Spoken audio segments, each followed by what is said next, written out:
today we have two gentlemen with us. Bob Bashaw, he's a technical assistant for Lonnie Hunt. Lonnie Hunt's the executive director of the Deep East Texas Council of Government. He grew up in Corrigan. He was in the radio business for 35 years, served as county judge of Houston County for the last 5 years, and he was county relations officer at Texas Association of Counties, and he started at DETCOG on July the 1st. Lonnie, will you come up?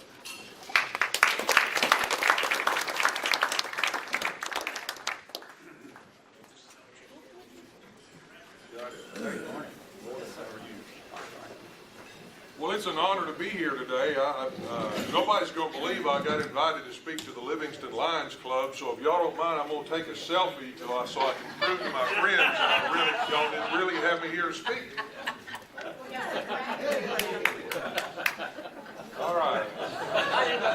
I got the proof now. And the first guy I walked in the room and saw was Harold over here. Harold's my second cousin. He and my mother were first cousins, and I hadn't seen Harold in a while, so it was really good to see him. Growing up in Corrigan, his parents lived out towards Chester, out of Corrigan on Highway 287. I spent a lot of, Harold was up and gone out of the roost by then, but I spent a lot of fun times out there at Uncle Andy and Aunt Leslie's place. And Benny Fogelman, I don't know if I should tell this or not, but Benny and I were in the same graduating class at Corrigan Camden High School, so, you know, you might as well admit it. You can't, you can run, but you can't hide. And then we got Bill Holder here, who is on the DETCOG Executive Committee. Bill's one of our vice presidents of Deep East Texas Council of Government, so I didn't realize he was a member of this club. It's good to see him here today. We appreciate his leadership. I want to talk a little bit about DETCOG, Deep East Texas Council of Governments. I became county judge about 10 years ago, and I think probably my experience is pretty similar all around the region. I had heard of DETCOG. I thought maybe I knew what it was, but if somebody really asked me much about it, I wouldn't have been able to tell them very much of anything. It's an organization that people have heard of, you see in the news, you read about, you hear about, you know it's involved in a lot of things. But perhaps you don't really understand just what it is, what it does, how important it is, and so I'm new on the job, but I have been involved with DETCOG as a county judge over the years. In fact, I was serving as president of the board when I left to go to work in Austin for the Texas Association of Counties. So, but I'm finding that being on the inside of the building is a whole lot different than serving on the board of directors or as an officer or whatever. It's like any other organization. There's just a whole lot of detail that I suspect even a lot of our board members don't understand a lot of what we do. So one of my goals coming in as the new executive director is to try to get out and do a little education and just make people more aware of exactly who we are, what we do, what we can do, what we can't do. I just believe it's in all of our benefit for our people, and we're talking about people in 12 counties, to have an understanding of who we are. So with that in mind, Bob's going to advance me through because we don't have we're not well off financially right now, so we can't afford the little clicker that automatically clicks these things. So, and plus I needed a driver today. If I say something goofy, it might just be me, and it might be that I'm on some over-the-counter medication for this allergy crud and stuff that's going around, and so I'm a little bit loopy. I'll warn you in advance. There are 24 regional councils of governments in the state of Texas, and we're one of them. On this map, you see our region over here is number 14. We're defined in state law as State Planning Region 14. Again, there are 24 of them. We're one of the more rural ones. In fact, we may be the most rural one. There are certainly other rural COGs around the state, but a lot of our COGs, which is short for councils of government, are actually a combination of urban and rural areas. Houston Galveston Area Council is one example. you've got Harris County and the city of Houston right there in the middle of it, but they come as far as Walker County to the north, and Austin County, which is not Columbus, that's a different county. I got to think of the county. Anyway, a lot of rural counties scattered around the perimeter of Houston. The one in Austin is based in Austin. It's called DETCOG, Capital Area Council of Governments. But they go and take in places like Cameron and Rockdale and Llano and, you know, a lot of rural areas around. We are truly a rural region here in Deep East Texas. Lufkin is our largest city. That's 35,000 people. That doesn't even meet the federal definition. I mean, it's rural. Under federal law, if your county is under 200,000 or your city's under 50,000, then you meet the definition of rural. And of course, most of our area is much, much more rural than that. We think of Lufkin as the big city, but we're definitely a rural cog. Now, all of these regions are not called councils of government. That's the common name for them, and that's what we are, but they go by different names. For example, Houston-Galveston is called the Houston-Galveston Area Council. Out in the Lubbock area, you have South Plains Association of Governments. Down in the Beaumont area, our neighbors down there are the Southeast Texas Regional Planning Commission. So they're different names, but the common name that we're referred to more than any, and our actual name, is a Council of Governments, or a COG. We'll be 50 years old next year. These councils of governments came into being in 1965 with legislation in the state legislature, Chapter 391 of the Local Government Code. That's where we originate from. We are a political subdivision of the state of Texas. The governor actually delineates the boundaries of our COG and all the other COGs. Most of them change very, very rarely, but there have been over the years a few incidents where one county felt like they were more affiliated with a group of counties to the west of them instead of the east, or the north instead of the south. So there is actually a mechanism in place where a county can ask the governor to take it out of one COG and put it in another. But all 254 counties in the state are in one of these 24 COGs. Even though we're a political subdivision of the state, you look at this last bullet point here, we don't have any taxing authority or any ordinance making authority. So, there you go. So, you know, that makes us kind of a unique animal. We don't have the ability to raise funds through taxes. Therefore, we are a voluntary, I'm still up on the next one, we're a voluntary association of local governments. We have 12 counties in our region. They don't have to be members of DETCOG. Fortunately, they all are, but we are strictly a voluntary association of local governments. And in a moment, I'll show you just what our membership breakdown is. The law that created us says that our board of directors, at least 2/3 of them, must be members of city councils or commissioners' courts of the counties and cities that make up our region. We have a very diverse board. We have 58 members on our board, but more than 2/3 of them are city council members and county commissioners' court members of our cities and counties, because that's what the law says they have to be. The general purpose of why these regional councils were established in the first place was to be a unifier to help plan for orderly development within a region, and also to eliminate duplication and promote economy of scale and efficiency in the development of a region.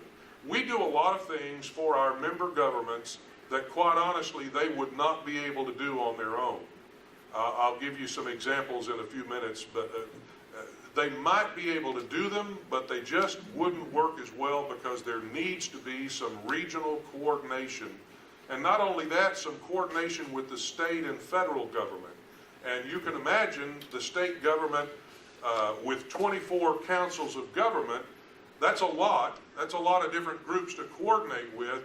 But if the state had to coordinate with 254 different counties on these same issues, it would just be too much of a bureaucracy, so to speak. So we're sort of, in a way, the middleman between these local governments and the state government and the federal government. There are areas where the cities and counties and schools and all of the other entities deal directly with Austin and Washington, but there are many areas where they come together through the COG to deal with these programs that are funded from either the state or federal government. Also, I just make note that this, in the law, it's the original law that created it, says the chapter permits participating governmental units the greatest possible flexibility to organize a commission most suitable to their view of the region's problems. So these 24 regional councils around the state, we're all a little different. In fact, in some ways, we're all a lot different. The other 23 don't operate the same programs that we do. Some of them operate programs that we don't. We have a lot of flexibility to decide what we need in our region and the program of work that we need to be undertaking. And by the way, those decisions are not made by me or by Bob or by the people who work for DETCOG. The decisions are made by the member governments, the city council representatives and commissioners court representatives, and we have a school representative on our board. Bill is a representative of special districts around the region. They are the ones who actually make the decisions. We carry out the program of work that they approve for us to do. This is a map of our region, 12 counties. Polk County, I guess you would say, is sort of in the southeastern part, but it's a large region, almost 10,000 square miles of real estate and right at 380,000 residents. Now, about 3 or 4 years ago, the population was 385,000. Our population has actually decreased a little bit in the last 5 years in this region, and that's a concern because, you know, you're either moving forward or you're moving backwards. So one of the things that we all need to be interested in is economic development and expanding our population and our tax base and growing the region rather than seeing it slowly shrink, which has happened. We're up from the last census in 2010, but we peaked probably around 2012, 2013, and our population is down a little bit over the last few years. This is the membership of DETCOG. All 12 counties are members. We have 45 cities within our region. The smallest one is Seven Oaks, 111 people. I don't think they even allow cities that small to incorporate it anymore, but if any of y'all remember a lady by the name of Viola Jones who incorporated Latexo, I knew Miss Viola pretty well, was good friends with her grandkids, and I think they let Viola do pretty much what she wanted to do. So anyway, that's the smallest city in our region. Of course, Lufkin is the largest.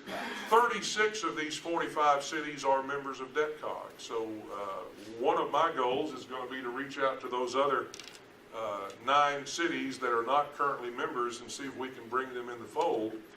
We have, of course, one tribal council, which is located right here in Polk County.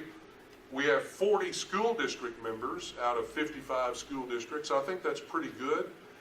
DETCOG, in the past, I see your superintendent here, we've not, this is just my opinion, and some of this may be because I've been on the outside looking in for the last 5 years, but I've never thought that we really reached out to the schools as much as we could and should. So we're hoping to ramp that up. We actually do a lot of good things for school districts in our region, and I'm very pleased that 40 of the 55 districts have chosen to be members, and we're going to work on trying to get that up to 100%.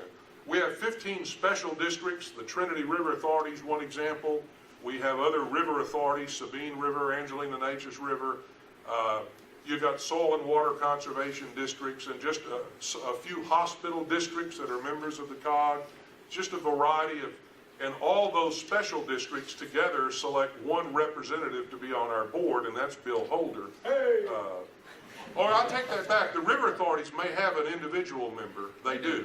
Each river authority is big enough to have an and he's representing Trinity River.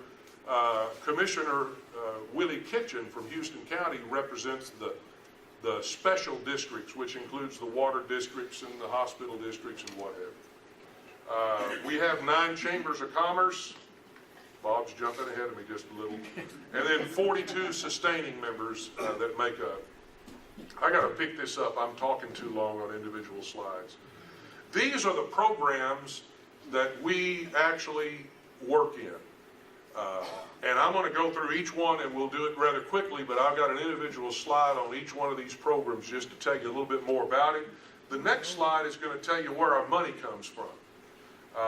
This is our 2017 budget, which we've just adopted, that kicks in on October 1. It's $23,326,368. Virtually all of that is grant funding from the federal and state government. I've listed these in the order of the amounts of money just to show you that our largest program is actually our Regional Housing Authority, funded by the U.S. Department of Housing and Urban Development. And then the Commission on State Emergency Communications, the General Land Office is disaster recovery funding, Health and Human Services is our aging program. But all together, and you see the very last one there is DETCOG local funds, and that's a negative number, and that just means that we anticipate in the next year actually making a profit is not the right terminology, but coming out in the black in the next year, so that rather than have to put in more local money, we're anticipating saving $73,000 of our local money. We have been, over the last 5 or 6 years, putting more money in and gradually depleting our unrestricted funds. And to be perfectly honest, they're in the red right now. So we've got to turn that around. You've got to have a good, strong financial basis. We are strong financially in all these program areas because most of these grant funds that come in are designated for a specific purpose, and the money has to be spent for that. It's not like HUD, for example, gives us $11 million to run this regional housing program. It's not like, well, if we can do what we have to do for $10 million, then we can sock $1 million away. It just doesn't work like that. It's anti-business, but this is truly an organization where you either spend it or you return it to these grant programs.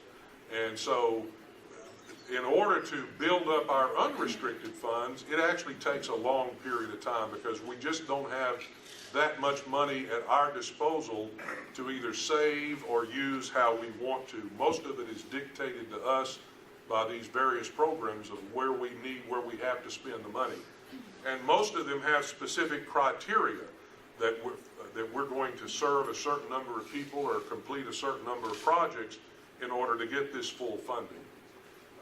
And the other thing I'll just point out, from not trying to look at individual numbers, but keep in mind that this is not a situation where we got all these folks giving us a total of $23 million and then we are able to sit down and decide where our priorities are and how we're going to best spend that $23 million. Each one of these, you know, my old saying is, he who controls the purse strings gets to make the rules. And so each one of these funding streams has specific rules involved with it. If we were to sit down as our board of directors locally and say, we got $23 million, now what are we going to do the most good to meet the most needs in our region? It probably would look a lot different than this. We probably would have money moved from one area to another, and probably maybe all these programs would be up there, but the money would certainly look different. But we don't have that option or luxury. We have to take what they give us, and we have to use it for the purpose they give it to us for. And now I'm going to get into the individual programs, and I will try to go quickly, but if you have questions, I'm happy to pause and try to answer them as we go, or try to catch some at the end. These are in no particular order, but one of our programs is Emergency Preparedness Homeland Security. We have one staff person working in that program, and the total budget for it next year is right at $207,000. That one staff member is here in Polk County, John McDowell. If anybody sees John McDowell around somewhere, tell him call home sometime. We help counties and cities with their local emergency plans we develop a regional emergency plan, and we coordinate our region through emergencies, when emergencies are happening. The last big one that really affected the whole region was Hurricane Ike in 2008. While that was going on, we actually had, and it was here in Polk County at the time, what we call a MAC, a Multi-Agency Coordinating Council, that was just another layer, if you will, that helped get us a little more attention and a little more help from the state and federal authorities. Governor Perry at the time came to Livingston, where it was mainly the county judges from our region and the emergency management coordinators were working here through the MAC, reaching out. If Polk County needed something and Tyler County had it, then we all agree that we're going to support and help each other.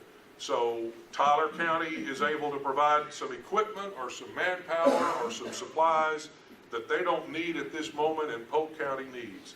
Houston, Trinity County, the whole region works that way. And that's just one reason why we need to work on a regional basis. What we do doesn't take the place of your local emergency plan. What we do takes your local emergency plan and helps make sure that it is coordinated with the other counties and cities around you and with the state of Texas. Because when it comes to emergency management, it starts at the local level. Your local county judge is in charge in any sort of a natural disaster type situation here in Polk County. Now within the city, the mayor would have that authority. But if the mayor and the county judge don't agree, the county judge has the say-so. And John Thompson was county judge back in Hurricane Ike. I remember John Thompson ordering folks to break into a gas station here in Livingston because they had gas and it wasn't open, and people were literally dying on Highway 59 trying to get out of the wake of the hurricane, and literally had to order people to break into a gas station to start pumping gas, and that was within his authority. I was judge over in Houston County at the time. We had a tanker load of fuel come to our county by accident, and we basically took it over and wouldn't let it leave. Houston County, a lot of people don't understand the difference between Houston County and the city of Houston. But we, in our situation, our electric cooperative there was working like the devil trying to get power lines cleared and restored, and they were just about out of fuel. And all of a sudden this tanker truck shows up at Crockett High School, and my emergency management coordinator calls, and we don't know why it got there. He doesn't know. Obviously he was supposed to be somewhere else, but we didn't let him leave town. We made him come and unload his fuel at the local supplier where the electric co-op was getting all their fuel to keep their trucks running. Anyway, I'm still talking too much. Next. Regional 911, this is a very important task that we do. We are the administrative authority for this 12-county region for the 911 emergency network. You've got local folks here answering the calls, dispatching the emergency responders. We provide that equipment. We provide the phone line, all the circuits that are coordinated so that there's backup, so that when the most recent incident, someone cut a cable in Lufkin, and Nacogdoches had to answer all the Lufkin 911 calls for the better part of the day. We've built in redundancy with this. We've even got redundancy down to Houston in the event that the backup goes down. There's a backup to the backup. Now, can you imagine if 12 individual counties were trying to do their own individual 911 program? They might be able to do a really good local program for the local folks in Polk County. But what would happen when the power went off here, when someone cut a cable? There'd be no communication with anybody outside of Polk County. So some of these things just have to be done on a regional basis because it makes more sense, it's more efficient. It's just a better way to do it. And this 911 is a perfect example.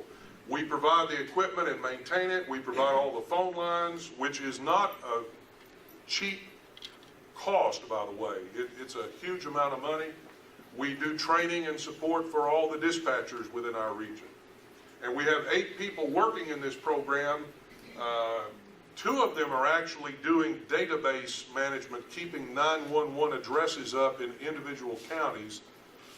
But most of our counties now have a database person which we help pay for. You have one here in Polk County that we help fund through this program that does it all locally. We've got 3 counties that don't have anybody locally, so we have 2 people on staff that are actually assigning 911 addresses and keeping the database update for those 3 counties, and the rest of these folks are just working in a support role. Criminal justice and law enforcement, we have the equivalent of 1.5 staff. We have a full-time person and a half-time person that's shared with another program. And it's a relatively small budget because this is all the funding we're allotted for the things that we do, but about $166,000. This includes criminal justice planning. We're about to undertake a new regional criminal justice plan, and that means that each individual county will have a new local criminal justice plan. And that's not just your law enforcement, but it's victim services. It involves your children's advocacy centers and your district attorney's office and crime victim coordinators and the law enforcement. And it's required in order for your local entities to get funding from the state. Most of this comes through the governor's office. So we're part of that planning process to help bring folks together and help them get a good local plan, and also make sure that the plans coordinate on a regional basis. And then we do, most of this money is actually done for law enforcement training. From time to time, we pay trainers to come in specialized areas, but just because of our rural nature and the fact that specialized trainers cost a lot of money, most of what we do in law enforcement training is write checks to the Livingston Police Department or the Polk County Sheriff's Office or other area agencies to reimburse them for sending officers somewhere else to get some training. So that just saves you a little bit of money out of your local taxpayer pockets.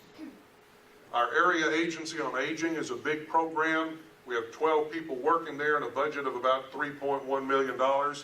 And this funds senior citizens throughout our region, senior centers, home-delivered meals. Y'all have a really good home-delivered meal program here in Polk County where you're actually not only preparing meals and freezing them for delivery here, but you're selling them, doing this as a service and making a little bit of money to some of the other counties in our region. This program, the senior citizen centers and the home-delivered meals are really the thing that gets that the public sees the most. But also in this program, some really important things we do are benefits counseling and care coordination. Now,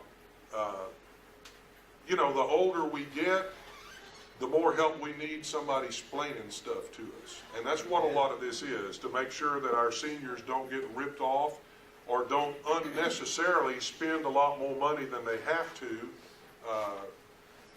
coordinate their care. We also have 2 ombudsmen that are working specifically with residents of long-term care facilities. What is an ombudsman? It's someone that, say you live in a nursing home and you've got a problem, or you think you have a problem. You call us, we send the ombudsman down. The ombudsman works for you. It's not there to take up for the nursing home. It's there strictly to represent the patient or the resident and make sure, and to be perfectly honest, in some cases, maybe you just think you have a problem and maybe really they're doing a pretty good job, but for whatever reason you woke up grumpy today. But on the other hand, until somebody goes to check, we never really know that. So the ombudsman is basically someone that goes to bat for the resident in the nursing home and the other long-term care facilities. Next is I'm really running late. Okay, I'm speeding it up. 211 Information Center. From anywhere in the world now, a lot of people don't know this, you dial, or at least anywhere in Texas, you dial 211 and you get information on the other end. They're going to refer you to whatever you need. Maybe you're in crisis, you've got a homeless family, you don't know where they can go, you've got a spouse that's been abused, you don't know where she or he can go. you've got a child that's been abused, you don't know where they can go, whatever you need, you're able to dial 211 and get somebody on the other end of that phone, depending on where you are, to help direct you to people that can help you in that particular need. We have 3 people that are actually answering phones all during the day, and then when they go home in the evening, the phones get transferred to a larger call center down in Houston. So someone's answering the phone 24/7. There's also a website, 211texas.org, and we help maintain the information and database that's on that website so that people can find help when they need it. Our RSVP program is a great program. We have approximately 3.5 full-time equivalent employees. Really, it's 1 full-time and several part-time. Rosemary Frankens here in Polk County is one of those people that coordinates RSVP. This is a volunteer program, but it wouldn't be as successful if somebody wasn't there to recruit and train and organize the volunteers. And what you see here, in 2015, that was our last fiscal year, we had $114,000 in money from the state and federal government, and we leveraged that into $6.3 million worth of services to organizations within our 12-county region. We did that by using 915 volunteers at 114 workstations. And Polk County is a great example. Go to the next slide. These are just a few pictures. Just keep going through the pictures of some of the places where we have RSV volunteers working in Polk County. These are the volunteer stations where we have people providing, it's real people meeting real needs at real places. And in Polk County, you see we have, 9 different locations where these volunteers work. We track the number of hours they spend, and the next thing should give you a summary for Polk County in 2015. 216 volunteers worked at these 9 different stations, a total of 56,105 hours. Now, you add that up and multiply what it would cost to pay someone to man that resale shop or that gift shop at the hospital or where the senior citizen center, wherever these services are being done, you couldn't afford to pay people to do that. And again, it's just taking a little bit of money and leveraging it through volunteers to get a whole lot of bang for a few bucks. STAR is our youth program, Service to At-Risk Youth. It's a rather large program. It has 10 people on the staff. 7 of those are professional counselors.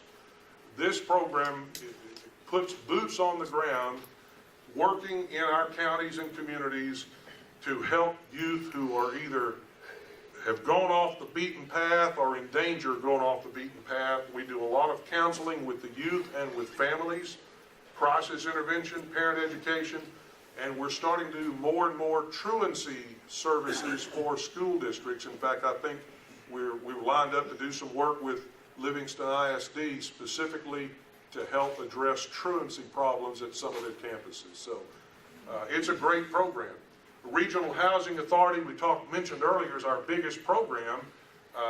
We have about 1,800 housing vouchers that are issued to people of low income, low to moderate income, to help them afford good, affordable, decent housing. There are some specific, back just a second, Bob's trying to rush me out of here, y'all. Well, they've got to leave and go to We work. gotta go. Okay, anyway, we got specific deals aimed at homeless veterans, disabled people, home ownership program, trying to help people up by the bootstraps to be self-sufficient, and then just a lot of just poor folks that need help paying for affordable housing that we process and distribute these vouchers every month. Regional services is everything from recycling, transportation, CDB grant program, 1 person works in that, and economic development. We do a lot of economic development planning. We want to step that up, keep going. Disaster recovery, that's winding down. This is still related to Hurricane Ike, but we built 36 houses in Polk County for people whose houses were either destroyed or badly damaged from Hurricane Ike, that we relocated them to a new house and tore down what was left of the old one. and that this is just kind of a wrap-up, so. Good.